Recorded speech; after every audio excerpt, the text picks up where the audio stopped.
ഉണക്കച്ചെമ്മീൻ വെച്ചൊരു കിടിലൻ ഐറ്റം പിടിച്ചോട്ടോ. ഈ സാധനം ഉണ്ടാക്കിയ ചോറിനോടൊപ്പം പിന്നെ വേറെ ഒന്നും വേണ്ട. അപ്പോൾ ആദ്യം തന്നെ നമുക്ക് ചെമ്മീനൊന്ന് വറുത്തെടുക്കണം. അത് ഏകദേശം ഈ ഒരു കളറാകുമ്പോൾ നമുക്ക് എടുത്ത് മാറ്റാട്ടോ. അതിനുശേഷം ഇതിനു വേണ്ടിയുള്ള അരവ് തയ്യാറാക്കണം കേട്ടോ. അതിനായിട്ട് കുറച്ച് വെളുത്തുള്ളി, കുറച്ച് ചെറിയ ഉള്ളി, പിന്നെ കുറച്ച് ഉണക്കമുളക്, പിന്നെ കുറച്ച് കറിവേപ്പിലയും കൂടി ഇട്ട് നല്ലപോലെ പേസ്റ്റായിട്ട് അടിച്ചെടുക്കും. പിന്നെ ചട്ടിയിലോട്ട് കുറച്ച് വെളിച്ചെണ്ണ ഇട്ട് അതിലോട്ട് കുറച്ച് നാളികേരക്കൊത്ത് ഇട്ട് കൊടുത്ത് ഒന്ന് വഴറ്റിയെടുക്കാം.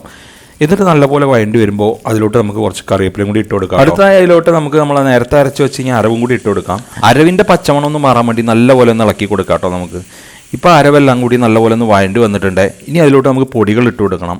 ആദ്യം തന്നെ മഞ്ഞപ്പൊടി, പിന്നെ മുളക് പൊടി, പിന്നെ ആവശ്യത്തിന് ഉപ്പ്. ഈ 2 പൊടികൾ മാത്രമായിട്ടോ നമ്മൾ ചേർക്കുന്നുള്ളൂ. അതൊന്ന് വഴറ്റി കൊടുത്ത് ഒരു ബ്രൗൺ കളർ ആകുമ്പോൾ നമുക്ക് അതിലോട്ട് നമ്മളെ വറുത്ത് വെച്ച മീൻ കൂടി ഇട്ട് കൊടുക്കാം കേട്ടോ. എന്നിട്ട് ആ മീനും മസാലയും കൂടി നല്ല പോലെ ഒന്ന് മിക്സ് ചെയ്തെടുക്കാം കേട്ടോ. അതിൻ്റെ കളറ് മാറി ഏകദേശം ഈ ഒരു കളർ വരും കേട്ടോ, ഒരു ബ്രൗൺ കളറൊക്കെ ആയിട്ട് വരും. അപ്പം നമ്മളെ ഈ കിടിലൻ ഐറ്റം റെഡി ആയിട്ടോ. അപ്പോൾ എല്ലാവരും ഈ സാധനം ഒന്ന് ട്രൈ ചെയ്ത് നോക്കുക. ഇപ്പം തന്നെ ഒന്ന് ലൈക്ക് ചെയ്യുക, ഒന്ന് കമൻറ്റ് ചെയ്യുക, ജസ്റ്റ് നമ്മളിന്ന് ഫോളോ ചെയ്യുക.